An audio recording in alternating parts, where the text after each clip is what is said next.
Some of you have asked why I don't speak about different subjects other than Venezuela. I do.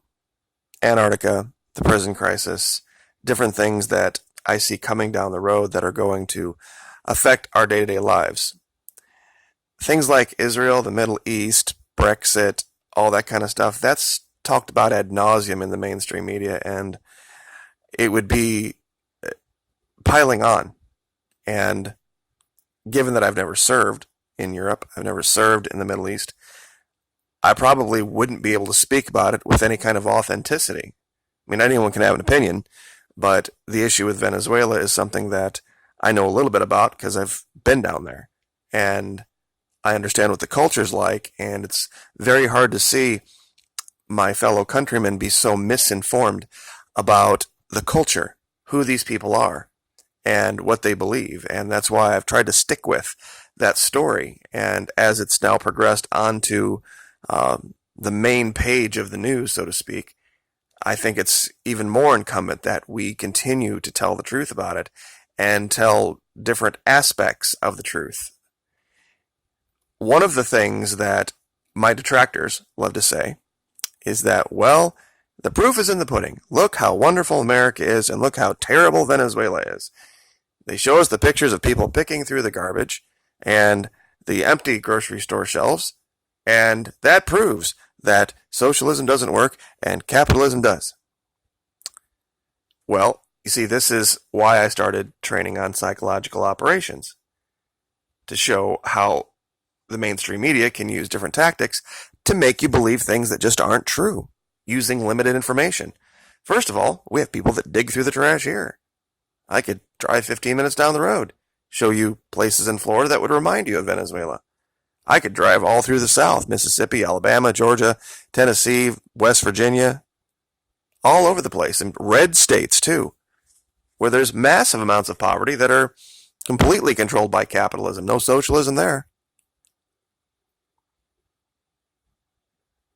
This picture came up on a story, and you would first look at it and you'd think third world country, but it is actually here. I don't think this surprises a lot of people when they see this, like, well, that's what happens with the liberal cities. It's not talking about liberal cities. It's talking about places like Alabama, West Virginia, Puerto Rico, D.C., California, and not just the coast of California, Central California, which is a lot more, quote-unquote, conservative. The numbers are staggering. 40 million people in this country live in poverty. We have areas that people can't afford to buy septic tanks. I also get comments saying, well, why don't you move to Venezuela? I'm an American. I fought for this country. I wore the uniform. I'm not just going to run away when there is a government installed that is lying. And I'm not meaning the current one that's been there for 2 years. The one before that lied. The one before that lied. The one before that lied. And they use the media to do it. And that's what this channel is trying to teach, is the how, the nuts and the bolts of what psychological operations is all about. That's why I started the Patreon channel. I've moved it over here and let people see the videos of the techniques they use. And if capitalism is so great and free market principles are so great, can someone explain this to me? This is, of course, the debt clock. 22 trillion and climbing. And this particular, I'll give you this website. It's www.usdebtclock.org. And you can look at all the metrics of failure.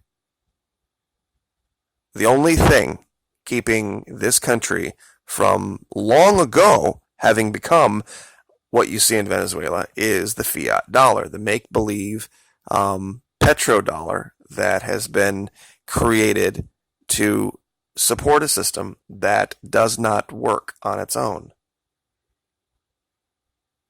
It does not work on its own. It throws all of the wealth into the hands of the few, who then use that to keep everyone else in line, keep everyone else basically in a different type of slavery. Not that slavery was a good thing, but when you had slaves back way when that was legal, you had to clothe them, you had to feed them, you had to house them. If you wanted them to work and do the thing that you were keeping them there to do, a certain basic standard had to be provided by you. And if you didn't do that, you would be continually going through slaves over and over and over again. Now, like I said, not justifying it, it was a horrible practice. It went on for thousands and thousands and thousands of years. But in some ways, what we have today is worse because there's no requirement that way. They can pay whatever basically they want, regardless of any quote-unquote minimum wage standards, especially when people get desperate enough for jobs. And then when something happens or somebody gets hurt or there's some type of an incident, just next batter up. Whoever can afford the most expensive lawyer wins. That's how it works. That's the solution. There's this thing in the Constitution that says promote the general welfare in our Constitution. Promote the general welfare. Do you think maybe proper sewage and sanitation is something that would promote the general welfare? There's people in Alabama that can't afford septic tanks, and the government says it's not their job. The government there says it's not their job to provide private septic tanks on private property for people or to install city water, city sewage. See, that's the mentality we've gotten into in a lot of the hyper red states, that the only thing that counts is profit, and that profit will solve everything. Because that just assumes that people are going to do the right thing when they have the money, and they don't, over and over and over again. And you can't legislate morality. You can only legislate activity. And how many times do we need to see this? How many times have we seen it? That the activities that are only designed to enrich a few, the trickle-down theory, completely fail and cause massive devastation, whether it was the Deepwater Horizon, every oil tanker that's ever run aground. I mean, think of the idea. Let's load up a bunch of poison, a massive amount of poison, into a random vessel, thousands and thousands and thousands of them, and then just let them amble off across the sea, because we know that ships never run into problems or sink. And look what happened in Japan. They thought they had put in enough safety measures for the Fukushima, and look what happened. See, this is what happens when you let cost considerations and the enrichment and profit-based motives override good common sense. You end up with sickness and disease and pollution. And one of the reasons, what this relates to Venezuela, is that one of the biggest arguments was they confiscated or they expropriated all of those oil, wells, because they weren't making enough money for the people of Venezuela. Well, that's in their constitution. It's not like Exxon and ConocoPhillips didn't know when they went down there that there was that consideration. If they didn't do due diligence. That no matter what happened, that the desire of that government was to use those resources to benefit the people of Venezuela, not to enrich the executives of ConocoPhillips or Exxon. So I don't know why they were deluding themselves and thinking that they were going to go down there and just turn a ton of profit and there was going to be no consequences, especially when 80% of the people were living in poverty. Imagine telling your kids to go out and play in the backyard, and that's what they had to run around. Because you couldn't afford it, and the state, the people in your county said, well, no, it's not our job. I guess we're just going to have this be the case. Imagine the sick, twisted mind that would do this. I can't even wrap my mind around it, seriously. a government that would, any government, whether it's county or state, that would allow this to occur and not just take the reins and say, okay, look, we're going to either put in some kind of a city system, a community system, something is going to have to get fixed, because if there are a bunch of septic systems that are either overflowing or need repaired, this is going to cause a problem that is going to destroy the community as a whole. But that's not what's happening in Alabama, in West Virginia, in Georgia, in Mississippi, in Louisiana, richest nation in the world, because it's not profitable. And this was from a report that the UN did. Not a giant fan, but it's pretty damn accurate.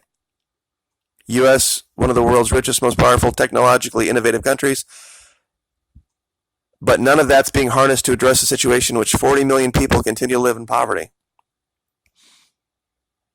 People barely surviving.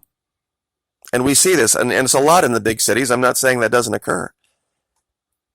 But it's just as much in the rural areas of the center part, the flyover states, the places that you would think would be, pro big business and, red state voters. And it's, poverty is poverty. And it's the same reason. That's why I say the R and the D are not solutions to anything, because they both cause failure. Complete and total utter failure. Not that Venezuela was, at the time, a complete success, but they were getting there. I would rather live in a country that was trying its very best and had written into its constitution, it's our job to try our best to take care of our people, more so than any business. There shouldn't be any, honestly, while there's still poverty out there, while there's still kids without dental care, while there's still people living like that with open sewage, there shouldn't be a business in the county turning profit until certain basic standards are met. And then after that, and if you don't like that, I guess we just have a different value system.